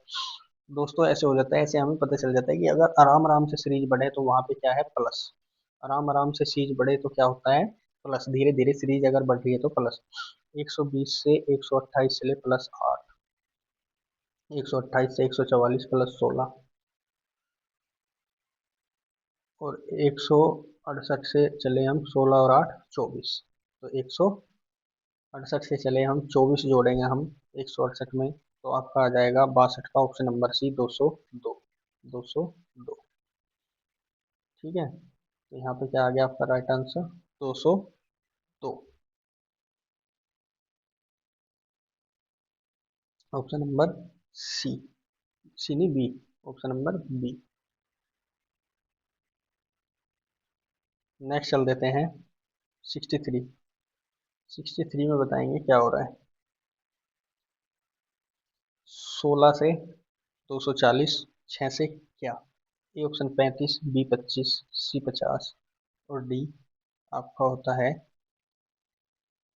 40। तो इसमें देखेंगे 63 में क्या कर रखा है इसने। आप देखेंगे 63 का 16 का वर्ग किया, कितना होता है 256, और इसमें 16 माइनस कर दिया, 256 में 16 माइनस 240। ऐसे 6 का वर्ग करेंगे, 6 का वर्ग 36, और माइनस 6 कर देंगे तो कितना आ जाएगा 30। Option number C. Option number C. 64 चलते हैं।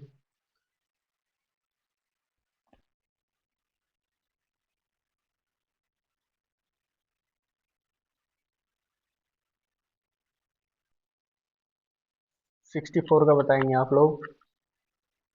4 5 41 हो रहा है, 6 3 45 हो रहा है, 7 क्वेश्चन मार्क 58 क्या होगा। तो दोस्तों आप देखेंगे इसमें ये है क्वेश्चन नंबर 64। तो आप बताएंगे option number A 9, B 51, C 3, D 12। दोस्तों 64 का राइट आंसर है आपका ऑप्शन नंबर सी 3। देखेंगे कैसे। 4 का वर्ग 16, 5 का वर्ग 25, 16 और 25 कितने हो गए 41। ऐसे इसमें करेंगे। 6 का वर्ग 36, 3 का वर्ग 9, 36 और 9 45। ठीक है। 7 का वर्ग 49। आपको लाना है 58। तो 58 लाने के लिए कितने की जरूरत है, 9। 9 किसका वर्ग होता है, 3 का। 9 किसका वर्ग होता है, 3 का, तो यहाँ जाएगा 3। नेक्स्ट चलते हैं 65। आपसे पूछा है 4 शब्द दिए गए हैं, 3 समान है, एक अलग है। पहला शब्द दिया गया है सत्यनिष्ठा, डी सत्यवादी था, सी ईमानदारी, और डी पाखंड। तो आप बताएंगे 65 का राइट आंसर आपको अलग ही दिख रहा है, डी पाखंड। क्योंकि सत्यनिष्ठा, सत्य की प्रति जो निष्ठा रखते हैं। सत्यवादी जो सत्य बोलने वाले होते हैं, ईमानदार जो सत्य वाले होते हैं, अच्छे व्यक्ति। पाखंड, पाखंड झूठे पाखंड, ये अलग चीज हो गया। नेक्स्ट चलते हैं 64। 64 आप देखेंगे पिक्चर को कोडेड किया है इन्होंने 16 93 20 21 85। फंक्शन को कोड किया है इन्होंने, फंक्शन को पूछ रहे हैं। तो दोस्तों 66 का देखेंगे हम। आप देखेंगे पी कितने पे आता है, 16 पे। आई 9, सी 3, टी 20, यू 21, आर 18, ई 5। तो ऐसे इन्होंने क्या कर दी, इसकी एक संख्या लिख दी। तो आप करेंगे एफ आता है 6 पे, ठीक है, सब में 6। यू आता है 21 पे, ठीक है, सब में यू 21 है। एन एन 14 पे, 14 ठीक है, सब में 14 है, इसमें 13 आ गया तो ये कट गया। सी 3, 14 के बाद 3, ठीक है। फिर 20, सभी में टी 20 है। टी 20 के बाद में चलते हैं, आई होता है 9 पे, यहाँ पे 8 है, आई का 8 दे दिया, ये भी कट गया। 9 के बाद में देखेंगे ओ होता है 15 पे, यहाँ 14 दे दिया, ये भी कट गया। तो क्या बच गया आपका 66 का option number B. 66 option number B आपका राइट हो गया यहाँ पे। नेक्स्ट देखेंगे आप लोग 66। 7 हो देखेंगे, 66 तो हो गया ना। तो आप देखेंगे 7 ने आकृति दी है और ऑप्शन में से पूछ रहा है कि इनमें से कौन सी आकृति बनेगी। तो आप देखेंगे आकृति बिल्कुल सेम है। तो आपको क्या करना है, देखेंगे ये प्लस है, पहले प्लस यहाँ, फिर यहाँ, फिर यहाँ, फिर यहाँ, तो आप देखेंगे ये क्या है कर रहा है, ये रोटेशन कर रहा है आपका प्लस, क्या कर रहा है रोटेशन। चलो ठीक है, प्लस समझ में नहीं आएगा, उससे पहले मैं आपको एक और बता दूं। आप देखिए ये बिंदु यहाँ, यहाँ से यहाँ, यहाँ से नीचे, नीचे से फिर ऊपर, ऊपर से कहाँ आ जाएगा, ये इस वाली साइड आएगा, इस वाली साइड जितने इसमें भी है, इसमें भी है, इसमें नहीं है, ठीक है, दो कट गए। अब प्लस देखो आपका, प्लस कहाँ आएगा, अभी यहाँ था पहले, पहले यहाँ था, तो यहाँ तो आने का नहीं, तो ये भी कट गया। ऑप्शन नंबर ए क्या है आपका, राइट। 66 का ए क्या है, राइट। ये देख लेंगे, ये घूमते हैं आकृति डिग्री के हिसाब से, इसमें अंतर नहीं, छिपी हुई आकृति बताना है। तो आप देखेंगे 68 में कौन सा आपको दिखाई दे रहा है, ये वाली आकृति। आप देखेंगे ये वाली आकृति आपको बनी हुई दिखाई दे रही होगी, कहाँ पे दिखाई दे रही है, देखेंगे आप, देखिए ये आकृति देखिए 68 वाली बी, ये हो गया। उसके बाद ये ट्रायंगल दिख रहा है आपको, ये ट्रायंगल, ठीक है। तो किस में हो गया है, डी। नेक्स्ट चलते हैं 69, ये सीक्वेंस में लगाने हैं। पहले पे दिया इन्होंने किडनी गुर्दा, बी। दूसरे पे दिया इन्होंने हार्ट हृदय, तीसरे पे दिया इन्होंने सी मस्तिष्क, और डी दिया थायराइड ग्लैंड, और पांचवे पे दिया इन्होंने लीवर। इन्हें क्या करना है, अर्थपूर्ण क्रम में लगाना है इन्हें, अर्थपूर्ण क्रम में। तो 69 का ए में देखेंगे आप, तो सार्थक क्रम क्या होता है इनका, सबसे पहले मस्तिष्क, सबसे ऊपर क्या होता है मस्तिष्क, 3 नंबर, मस्तिष्क दिया इन्होंने सबसे ऊपर, मस्तिष्क। फिर इन्होंने दिया थायराइड ग्रंथि, ये क्या होती है, गले में होती है आपकी, कहाँ पे होती है, गले में। फिर इन्होंने दिया हृदय, फिर आपका क्या आ जाता है, दिल वगैरह, हार्ट वगैरह नीचे की तरफ। फिर आपका दिया लीवर, पेट में आ जाता है आपका लीवर, यकृत बोलते हैं। और फिर आ जाती है आपकी किडनी नीचे, तो ऊपर से नीचे की तरफ दिया हुआ है इन्होंने अर्थ में। ये दे दिया इन्होंने, आकृति का क्वेश्चन पूछा हुआ है त्रिभुज गिनने, तो ये रूल मैंने आपको समझा ही रखा है। आप बता देंगे 70 का उत्तर क्या आएगा, 70 का आंसर बताएंगे आप लोग। दोस्तों मैं बता दूं आपको, मैंने बताया था कि क्या करनी है इनमें गिनती, 1 2 3 4, और सबे जोड़ देना है, सबको क्या कर देना है प्लस। 1 2 3 और 3 6 और 4 10, एक लाइन में कितने बने 10, तो यहाँ भी कितने बनेंगे 10, और यहाँ भी कितने बनेंगे 10। तो 10 और 10 20, 20 और 10 30, टोटल त्रिभुज कितने हो गए 70 का, ऑप्शन नंबर ए 30। टोटल त्रिभुज इसमें कितने बनेंगे 30। इसे देखेंगे आप, ये वेन आरेख का वेन डायग्राम का क्वेश्चन है आपका। इसमें दिया है नीचे एक वेन आरेख है, वर्थ महिलाओं को, जो सर्किल है आपका वो लेडीजों को प्रेजेंट कर रहा है, सर्किल ये वाला सर्किल आपको लेडीजों को प्रेजेंट कर रहा है, ठीक है। उसके बाद आप देखेंगे सर्किल लेडीज हो गया। अब देखिए त्रिभुज सिपाही, त्रिभुज किसे बता रहा है, सिपाहियों को, त्रिभुज बता रहा है सिपाहियों को। और वर्ग विवाहित व्यक्ति, वर्ग जो स्क्वायर है आपका, ये किसे बता रहा है, विवाहित पुरुष जो है आप, उन्हें बता रहा है। वैन आर्क में दी गई उस श्रेणी विशिष्ट के व्यक्ति की संख्या का प्रतिनिधित्व करती है, कितनी सिपाही महिलाएं विवाहित नहीं है, सिपाही होनी चाहिए, महिलाएं होनी चाहिए, लेकिन विवाहित नहीं होनी चाहिए। तो आप देखेंगे आपका जो है वो क्या होना चाहिए, विवाहित का मतलब है इस आपके स्क्वायर में नहीं आनी चाहिए वो चीज़, तो जो स्क्वायर में है वो तो है ही नहीं। तो आपके क्या बताइए, या तो 14 है आंसर या 12 है। लेकिन आप देखेंगे 14 14 क्या है, केवल सिपाही सिपाही है, लेकिन उसने पूछा है सिपाही भी होनी चाहिए और महिलाएं भी, तो राइट आंसर क्या हो जाएगा उसका, ऑप्शन नंबर डी 12। नेक्स्ट चलते हैं 72। आपसे पूछा गया है अखरोट और अंजीर का संबंध होता है, वही संबंध आपसे पूछा है, ऑप्शन नंबर ए हल्दी मसाले, बी हींग काजू, सी बादाम मेवा, और डी किशमिश और खुबानी। दोस्तों 72 का आपका राइट आंसर है ऑप्शन नंबर डी, किशमिश का संबंध खुबानी से जो है, वही संबंध अखरोट का अंजीर से होता है, वही संबंध अखरोट का अंजीर से होता है। नेक्स्ट देखेंगे आप लोग 73, 73 का देख के आप बताएंगे, A D H, A D H, X A E, X A E, U X B, और वाई, ये ऐसे चल दिया।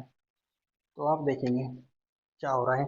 आप चले हम चले ए से डी +3, बी से एच +4, एक्स से ए +3, ए से ई +4, यू से एक्स +3 +4 +3 +4। क्या हो रहा है, +3 +4। तो इसमें क्या हुआ, +3 ये भी नहीं है भाई। 19 और 3 22 और 3 25, 16 और 2 18 हो रहा है ये 19 हो रहा है। तो right answer option number B. ऐसे ही आप देख लेंगे। तो 73 का राइट आंसर क्या हुआ आपका, बी। नेक्स्ट चलते हैं 74। इसमें देखते हैं, आपसे एक क्वेश्चन पूछा और इसमें संबंध पूछ रहा है। तो टी, तो एस का टी से क्या संबंध है। एस का टी से संबंध, ऑप्शन ए मदर माँ है, बी सिस्टर है, सी डॉटर है, या डी वाइफ है। तो आप देखेंगे आप इन्हें कैसे करते हैं। तो दोस्तों मैं बता दूं आपको, हम करेंगे ना चित्र बना के। आप सबसे पहले पढ़ेंगे, यहाँ पे आ जाइए, यहाँ से ये करना आपको। So P plus R plus, plus का अर्थ है ए बी की माँ है। हम पढ़ेंगे पी आर की माँ है। ये पी है, ये आर की माँ है, ठीक है। माँ है तो निगेटिव मतलब महिला है, इससे हम समझ जाएंगे। आर इंटू टी, आगे चले, आर गुना टी। आर गुना टी का अर्थ है, ये जो कंसाइडर कर रहा है आर इंटू टी, तो वो बोल रहा है कि आर टी की बहन है। आर टी की बहन है, कोई यहाँ टी है उसका नहीं पता, लेकिन ये इसकी क्या है, ये इसकी क्या है, बहन है, ठीक है। आगे चले माइनस पे। माइनस का अर्थ होता है ए बी का पिता है।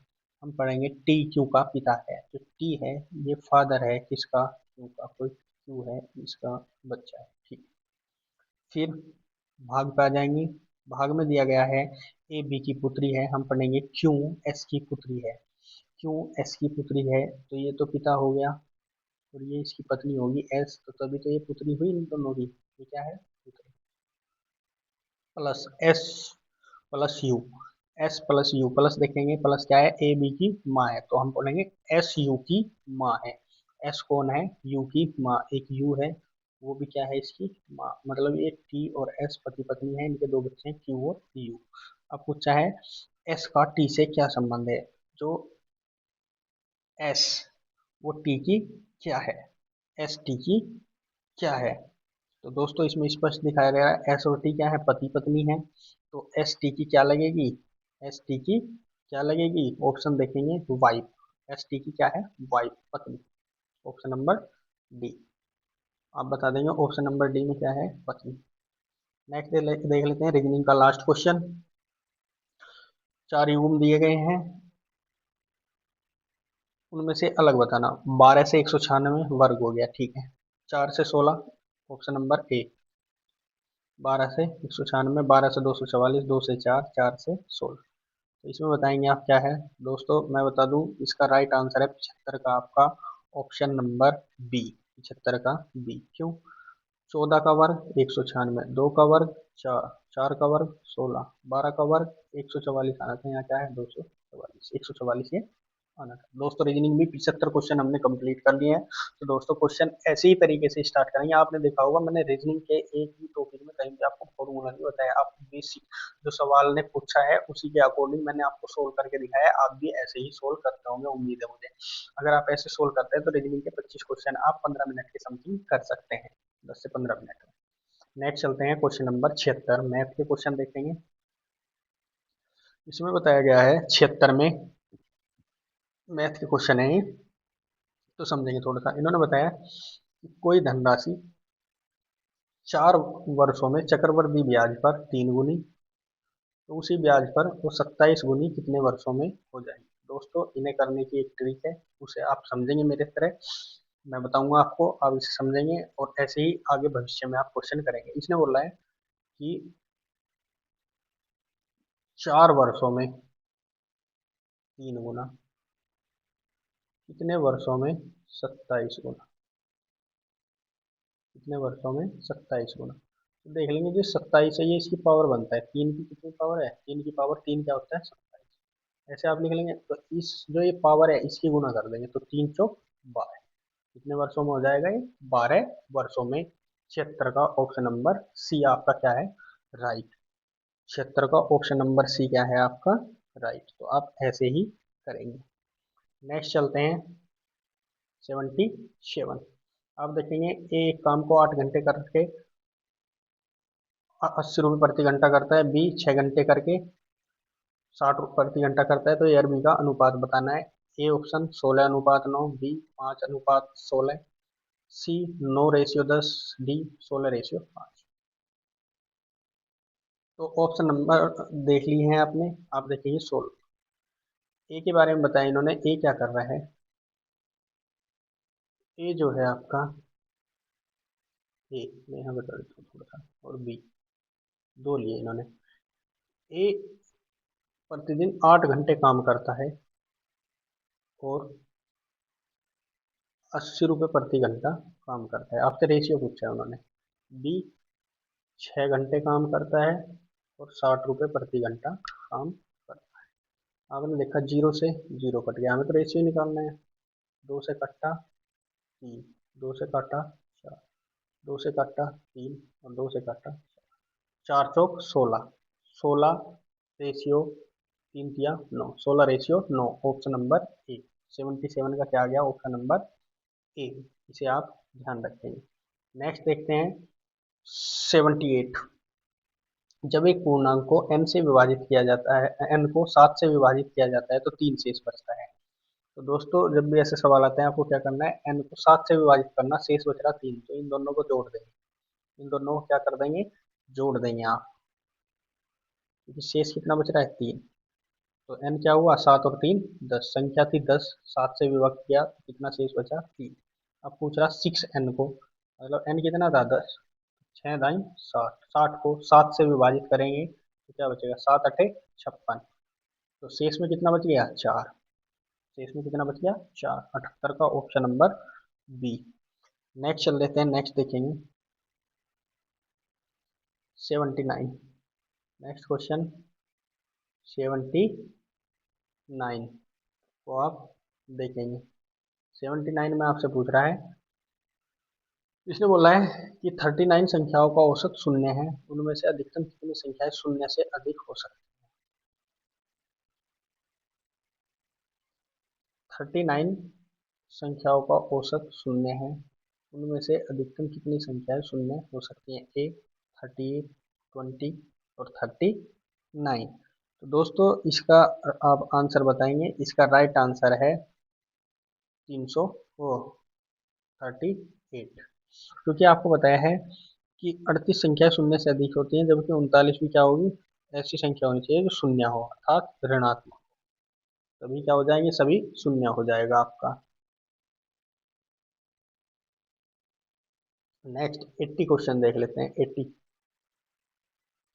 आपको दिया हुआ है एक आपको दे दिया चतुर्भुज, चक्रीय चतुर्भुज है जिसमें ए बी इस पर बने वृत्त का व्यास है। ए बी क्या है, ए बी इस पर बने वृत्त का व्यास है, ठीक है व्यास है, इस पर वृत्त का व्यास है तथा कोण A D C 150 degree, A D C 150 degree है। तो बी ए सी बताना है कितना आएगा आपका। दोस्तों थोड़ा सा मैं चित्र बना के आपको दिखा देता हूँ, थोड़ा सा आप समझने की कोशिश करेंगे। ए बी सी एक चक्रीय चतुर्भुज है, ठीक है। ये चक्रीय चतुर्भुज बनाइए, आपको पता है कैसे बनता है चक्रीय चतुर्भुज। ये हो गया आपका चक्रीय चतुर्भुज, ठीक है। का नाम रखा ए बी सी सी और डी, ठीक है नाम भी रख दिया। उसके बाद आपसे क्वेश्चन में बोला है कि ए बी सी डी एक चक्रीय चतुर्भुज है जिसमें ए बी इस पर बने वृत्त का व्यास है। ए बी क्या है, व्यास, तो यहाँ से एक वृत्त बनेगा इस पे, तो जब ये व्यास हुआ तो यहाँ से क्या बनेगा, एक वृत्त, ठीक है। वृत्त पर बने व्यास है और कोण A D C, A D सी मतलब ये वाला, ये दिया कोण ए डी, डी बीच वाला मतलब 150 डिग्री, ये दिया इन्होंने 150 डिग्री, मतलब ये कितने डिग्री का कोण है, ये 150 डिग्री का इन्होंने बताया कि ये कोण है 150 डिग्री। और आगे इन्होंने बोला तो कोण बी ए सी बताना। बी ए सी मतलब इस वाले कोण को पूछ रहा है। दोस्तों हम बात करें, ये क्या हो रहा है, ये एक समकोण त्रिभुज बन रहा है, तो ये हो गया आपका 90 डिग्री। ये क्या हो गया 90 डिग्री। जब अब अगर ये 90 डिग्री हो गया और ये आमने सामने वाले कोण कितने होने चाहिए, आमने सामने वाले कोण होते हैं चक्रीय चतुर्भुज के 180 डिग्री। ये 150 है, ये कितना होगा 30, ये कितना हो गया 30। और त्रिभुज के तीनों कोणों का योग कितना होता है 180। तो 90 और 30 120 तो हो गया। तो ये वाला कितना बचा, ये बचा 60 डिग्री। तो ये कितना बचा आपका 60 डिग्री। ये आप देख लेंगे 80 का ऑप्शन नंबर डी, ये क्या है 60 डिग्री। तो ये आप ध्यान रखेंगे, ऐसे क्वेश्चन भी आपसे पूछ लेता है एग्जाम में। नेक्स्ट क्वेश्चन चलते हैं 81। ए माइनस 1/a बराबर 3। तो आपसे पूछा है ए की पावर 6 प्लस 1/a की पावर 6 किसके बराबर होगी। ऑप्शन नंबर ए 996, बी 729, सी 1298 और डी 1331। दोस्तों 81 को देखते हैं आप। 81 अगर आपसे ऐसा दिया हुआ है, ठीक है, अब समझाता हूँ आपको। अगर आपसे ऐसा दिया हुआ है तो आप क्या निकाल सकते हैं, हम निकाल सकते हैं डायरेक्ट, इससे मान निकाल सकते हैं हम ए स्क्वायर प्लस 1/a स्क्वायर का। और वो क्या होता है, इसका वर्ग माइनस 2। वो माइनस होता है, ये माइनस वाला है तो प्लस हो जाएगा +2। 3 का वर्ग 9, 9 +2। तो इसकी वैल्यू कितनी आ गई, इसकी वैल्यू आ गई आपकी 9 और 2 11। ए स्क्वायर प्लस 1/a स्क्वायर बराबर कितना आ गया आपका 11। तो आपसे पूछा है ए की पावर 6 प्लस 1/a की पावर 6। तो स्क्वायर से 6 पे जाना है तो क्यूब करना होगा, और क्यूब का फॉर्मूला आपका हो जाता है, जो ये आपका 11 दिया हुआ है तो हम लिखेंगे 11 की क्यूब -3 × 11। 11 की क्यूब कितनी होती है 1331, 1331 -33। तो ये आ गया 1298, ऑप्शन नंबर सी आपका आ गया 81 का ऑप्शन नंबर सी। ये आप ध्यान देंगे।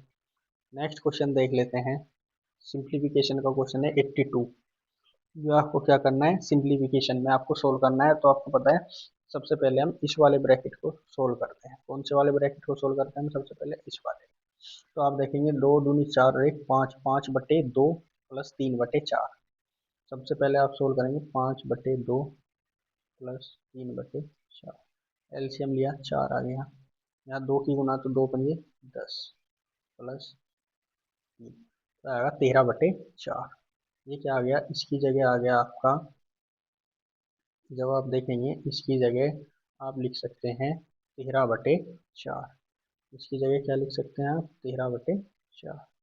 तो हम लिख सकते हैं 13/4। अब नेक्स्ट इसे सोल्व करेंगे। 4 × 12 = 13, 13/3। 13/3 में से इसे घटाएंगे 12 और इसका एलसीएम लिया 3 × 4। 4 की गुणा 13×4 = 52, 13×3 = 39, तो 13/12। इसे सोल्व करके क्या आया आपका 13/12। यहाँ तक का सोल्व हमने जब ये कर लिया, जब यहाँ तक का हमने सोल्व ये कर लिया तो यहाँ आया हमारा 13/12। ये सोल्व के बाद 6 दूनी 12 और 1 13, 13/6।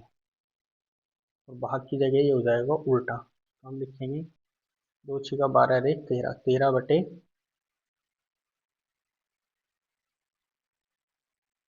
हमने लिखा ये इधर वाला भी ले लेंगे जब हम इसे लेंगे ये सारा। यहाँ तक का देखेंगे अब क्या हुआ, 2×6 = 12 और 1 13, 13/6। भाग की जगह गुना का निशान, 13/12 था तो 12/13 यहाँ पे आ जाएगा। 13 से 13 कट गया, 6 दूनी 12, ये आ गया आपका 2। इतना सोल्व करने के बाद आपका यहाँ तक आया 2। कितना आया 2। अब चलेंगे 9 × 36, 36 और 3 39, 39/4 में आपको क्या करना है, ओनली को 2 ऐड करना है। 39/4 में आपको क्या करना है, 2 ऐड करना है हमें इसमें बस। 39/4 लिखेंगे, 39/4 में क्या ऐड करना है, 2। एलसीएम लिया, 4 आ गया। 39 ऐसे कैसे ही, प्लस 4 दूनी 8, 39 और 8 47, 47/4, बयासी का ऑप्शन नंबर सी, 82 का ऑप्शन नंबर सी, ये ध्यान रखिए। नेक्स्ट चलेंगे 83। 83 भी वैसे ही है जो अभी आपने किया था, आपसे यही पूछा गया है कि x प्लस 1/x बराबर 4, तो x³ प्लस 1/x³ का मान बताना है। तो आप क्या करेंगे, 4³ 4³ कितना होता है, 4³ होता है आपका 64, 64। और उसमें से आप 3 चौक 12 घटा देंगे, 64 में से अगर आप 12 घटा देंगे तो कितना आ जाएगा, 52। राइट आंसर है ऑप्शन नंबर ए, आ जाएगा 52। नेक्स्ट चलते हैं। नेक्स्ट समय करेगा, 3 पुरुष 4 महिलाएं 6 लड़के मिलकर किसी काम को 5 दिन में कर सकते हैं। एक दिन में एक पुरुष जितना कार्य करता है उससे महिला 2 गुना काम उतना करती है। एक पुरुष की तुलना में एक लड़का आधा काम करता है, कितनी महिलाएं केवल उसी काम को, अकेले काम को कर सकती है। तो इसमें क्या करेंगे, हम क्षमता निकाल लेंगे इनकी। तो एक पुरुष 2 महिलाएं,